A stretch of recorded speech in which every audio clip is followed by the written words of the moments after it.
എന്തൊക്കെ പറഞ്ഞാലും ഗൈസ് ഈ ഒരു കാര്യത്തിൽ ഞാൻ ആപ്പിളിനെ സമ്മതിച്ചിരിക്കുന്നു. ഐഫോണിൽ ഞാൻ ഫോട്ടോസ് ആപ്പ് ഓപ്പൺ ചെയ്ത് ഈ ഒരു ഫോട്ടോ ടാപ്പ് ആൻഡ് ഹോൾഡ് ചെയ്ത് കോപ്പി കൊടുക്കുവാണ്. ശേഷം എന്താ എൻ്റെ മാക്കിൽ കർസർ നിങ്ങൾക്ക് കാണുന്നുണ്ട്. അതേ ഞാൻ മൗസ് ഇങ്ങനെ അനക്കുന്നുണ്ട്.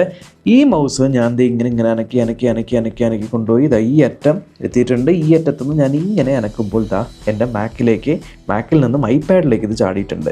ഇനി ഞാൻ ഈ ഒരു മൗസ് ഇവിടെ ഇങ്ങനെ ഉപയോഗിച്ച് എൻ്റെ ഐപാഡിൽ നോട്ട്സ് ആപ്ലിക്കേഷൻ ഓപ്പൺ ചെയ്യുവാണ്.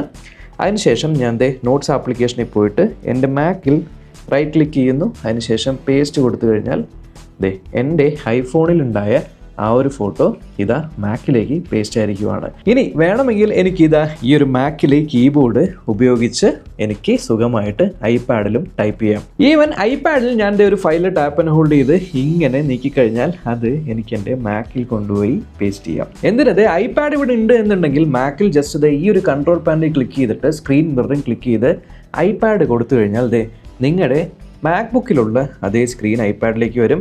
ഇനി മാക്ബുക്കിൽ നിന്ന് ഇതിങ്ങനെ ഡ്രാഗ് ചെയ്ത് ഐപാഡിൽ കൊണ്ടിടാം. സോ നിങ്ങൾക്ക് ഒരു സെക്കൻഡ് മോണിറ്ററായിട്ടും ഐപാഡ് യൂസ് ചെയ്യാം.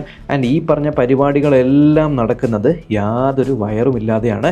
എല്ലാം സെയിം ആപ്പിൾ അക്കൗണ്ടിലായിരിക്കണമെന്ന് മാത്രം. സോ സംഭവം ഇതാണ് ശരിക്കും ഇക്കോ സിസ്റ്റം.